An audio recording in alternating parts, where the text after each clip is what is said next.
On Tuesday, October 24, 2017, in Newtown, North Dakota, on the Berthold Reservation, a 32-year-old Indigenous woman and single mother of five, Olivia Bear, decided to meet some friends for some drinks at a local bar called Sportsman's.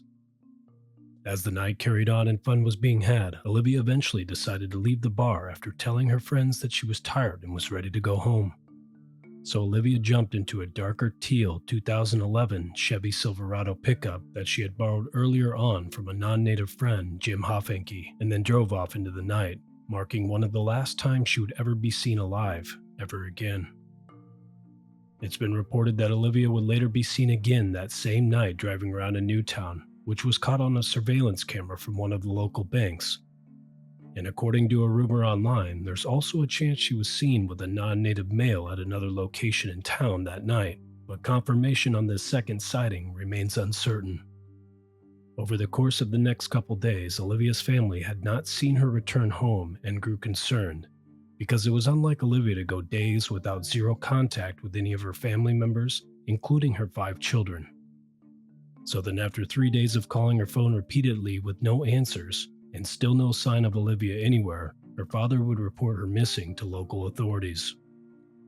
One part of this case that does become very strange is that after Olivia left the bar that night, she may have in fact came home at some point before she left again. And this can be attributed to the fact that her phone, wallet, debit card, an alleged goodbye note found on her dresser, and the clothes she had worn to the bar were all later found there by her family. And in return, this sparked the big questions. Where did Olivia go? Who was she with? And why would she leave all of her personal belongings behind at her family's home? So after Olivia was reported missing, this embarked everyone on a long 9-month search for her, headed mainly by her family members, volunteers, and some assistance from law enforcement and other agencies.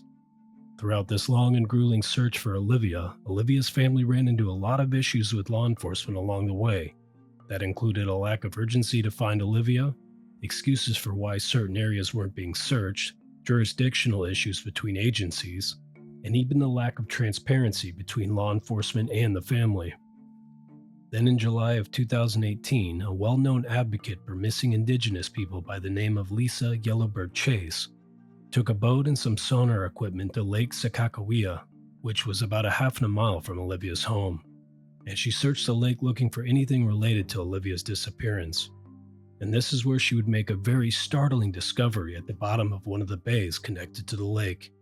And then later, after authorities were notified, that startling discovery would end up being that of 32-year-old Olivia Bear inside of the Chevy Silverado that she had borrowed from her friend Jim 9 months before. All of the windows on the truck were shattered, and strangely enough, her now discovered lifeless body was still buckled into the passenger side of the vehicle. And this would ignite even more concerning questions into Olivia Bear's disappearance and now death.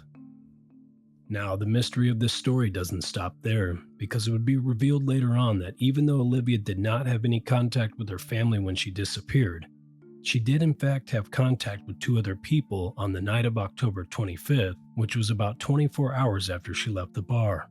And one of those people was one of her ex-boyfriends, Adam Bangan, and the other person was Jim Hoffenke, who again owned the Chevy Silverado that Olivia had borrowed and then would later be found deceased in.